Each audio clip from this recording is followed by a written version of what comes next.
everybody, this is Dr. Novak again. In today's video I want to talk about, something that this hobby has that a lot of professional, jobs require a lot more knowledge than what this hobby requires of people who, sell you the animals of which we own and get you started in this aquarium hobby. Some people may feel that this isn't true, but if you think about it, where can you go with a high school education or even less? You could open up a shop and you could become a professional. I mean, you can't go to the doctor's office to work for a doctor for 3 or 4 years and go and open up your own doctor's office and say, I'm a doctor now. You can't go to the dentist and work for a dentist for a few years and then quit and start your own business, saying I'm a dentist. Can't be a veterinarian unless you go to school and open it up. You just can't work for one and say, oh, I'm a vet now. It also goes in other trades too. You want to be a steam fitter, you want to be a plumber, you want to be an electrician, you want to be a tool and die maker, you want to be a mold maker. They all have schools you have to go to. 5 years of school, 4 years of night school, going to classes. A lot of them have apprenticeships. But in this particular hobby of ours, we don't have anything that regulates people owning a fish store and giving you advice. There's nothing out there that regulates it of the selling of these animals that we get or the starting of this hobby. In other words, they could be non-professionals in the whole aquarium trade. You could open up if you have enough capital, you could open up an aquarium store or buy a aquarium store that somebody wants to sell if you're a mom and pop one, and you're in business. That's it. You go to a lot of these YouTube channels where a lot of them own stores, shops, they're selling you something. Now, I'm not talking about breeders here. Breeding fish is it's an art form almost, that you could learn so much about breeding fish, but not until you get to the nitty-gritty of how to get them to breed do you start learning about different fish. It's something you could be taught, but you really have to get hands-on when you're breeding fish. So I'm not talking about breeders. There are a whole different group of people in this hobby where ichthyologists will look at them to find out more information about a particular fish, believe it or not, than what is even out in the wild, because now they have brought it in captivity. How do you get it to spawn? How do you get it to breed? Can you make it breed? What do you have to do to get that particular animal to breed for you? But one thing about this aquarium trade is you'll watch the YouTubes. I've been doing this for like 9 years, made hundreds and hundreds of videos on YouTube with YouTube videos. And one thing I have noticed is that you can get a lot of these store owners and they don't know how to tell you the nitrogen cycle. In fact, they want to act like it doesn't exist. Now, a long time ago, back in the 70s and 80s, early 80s, when you bought an aquarium, the salesperson would come up with an aquarium, whatever size you wanted, 5 gallon, 10 gallon, didn't matter. And he'd go get his under gravel filter, hand you that, and he would tell you, this is for biological purposes. You have to have a biological filter. He based that information off of our wastewater management plans, or what wastewater management is, or sewage treatment facilities, or our wastewater facilities. He based that off of, this is the technology we have, and it's based off of what is being taught in our higher learning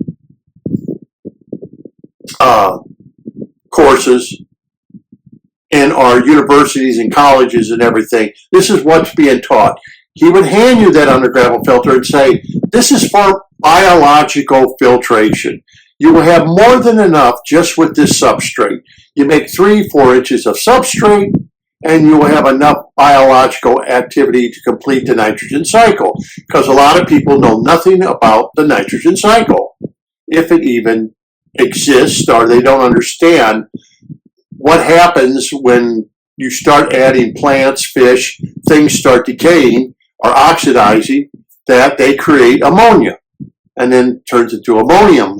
And then you go through a cycle of different kinds of bacteria. But you'll notice a lot of these YouTubers, even today, they can't tell you the correct nitrogen cycle. They keep telling you the old way of, well, it's ammonia broken down to nitrites, and nitrites broken down to nitrate, and then through water changes or plants, the nitrates are used up. Excuse me. I cannot talk that way because I teach students, college students and stuff. I can't tell them that because they're going to be looking at me. Here where I live, we have over 100 lakes and ponds. Some of them have plants. Some of them don't. A lot of them don't. Most of them don't have plant life. But they complete the nitrogen cycle. You have to explain to people what the real nitrogen cycle is. Not what's on the internet, not what you find written in an antiquated book where someone has repeated what somebody else has said, but you have to know really how it works. In my videos, I tell you exactly. The nitrogen cycle ends with anoxic conditions. That's how the nitrogen cycle ends. Doesn't end with water changes. It doesn't end with plant life. That is not the way the nitrogen cycle works in natural systems. But people on the internet do not want to tell you that because they don't want to say that magical word anoxic, because a lot of people don't even know what anoxic means. They have no clue. And 30 years ago, nobody had even heard of anoxic conditions. What's that? They didn't even know that the nitrogen cycle was completed through anoxic conditions, just like they teach you in wastewater management. That is how the nitrogen cycle completes itself, through anoxic conditions. When you put that undergravel plate in, the whole idea was to complete the nitrogen cycle. If you did it correctly, you could complete the nitrogen cycle. There are a lot of stipulations that can throw that nitrogen cycle off, like we know natural systems can be thrown off. One is that if the movement of water is too fast. Two is if you're feeding way too much that your nitrogen cycle cannot keep up with the amount of waste that you are producing. The bacteria cannot multiply fast enough, and they just cannot keep up with as much oxidization as you are putting in there. Another thing is, if you don't know how many oxidizers even exist or pre-exist in your aquarium, what your substrate uses, how many oxidizers are there, how many are in the aquarium. If you have no idea of these words or how to use redox or anything as a tool, you are just guessing. But a lot of aquarium shops, they just look at you and say, anoxic? Well, today, besides using an undergravel filter, the undergravel filter is the plate they use, okay? We have found out that what they were creating is plenums. Now, we should all understand what plenums are, but unfortunately, a lot of store owners don't even know what a plenum is. They have no idea of its function. Besides in heating and air conditioning, they may know what a plenum is, but they have no idea what a plenum is inside your aquarium and how it's used correctly to complete the nitrogen cycle. Because if fluids can't move freely through a medium or a substrate, you will not complete the nitrogen cycle in as much as anoxic conditions. you may end up with anaerobic conditions, which doesn't complete the nitrogen cycle, but literally reverses the nitrogen cycle and just makes more ammonia.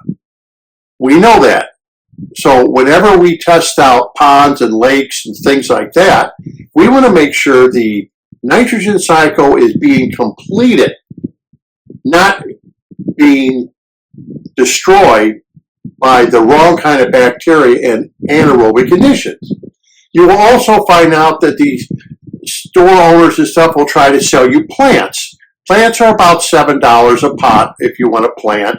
Even a bunch plant, it's going to cost you still $3, $4 today, and it's expensive. Not everybody wants plants. Or as you set up a new aquarium, sometimes the plants may not live. Were they submergent? Are they emergent? They're going to now take a time to recover if they were emergent plants, and they're going to have to lose those leaves, reacclimate themselves to become submergent. And that was a big complaint of Jacob's Aquarium, for example, where people would complain about the plants were dying off, and he said, well, those were emergent plants, not submergent plants. So they need to reacclimate. Well, a plant that's reacclimated, the plant itself will carry bacteria with it. But to try to cycle an aquarium with plants is incorrect. That's 100% incorrect. I could show you pond, lakes after pond after lakes. They have no plants in them, yet they cycle, and they are thriving bodies of water that contain life in them. Yet no plant life really exists until later on as the pond begins to age through the years, and then plant life gets introduced one way or another through birds or aquatic animals that may come to the pond, and then you start having plant life being introduced. But most ponds or lakes, like here in Florida, that they build so many of them, they're all over the place, they start their life out as a very, very sterile environment, and little by little, the bacteria start building up, and plant life may be added. It may not be added, because a lot of the lakes and ponds here where I live are over 20 years old and still have no plant life in them. Or the only plant life they may have is algae to help the lake or pond where I am. So depending on plant life to cycle aquarium, that's 100% incorrect. You need bacteria. That's why in those days, in the 70s and 80s, you were always handed that under gravel filter. They understood from wastewater management how they worked. Some reason they got out of favor because it wasn't the hobbyist's fault. Maybe it was, I don't know. But somewhere, somehow, they got to the point of moving more and more and more water through the substrate, thinking with their logic that this would create more and more bacteria. Now, I'm not putting down the aquarium trade and people who are in the aquarium trade, because there are people who own shops who know what they're talking about. They're knowledgeable.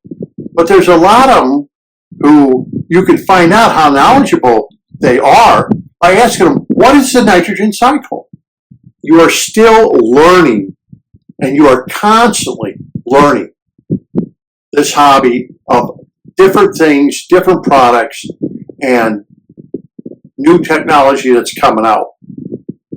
Sometimes old technology is still the best technology if used correctly.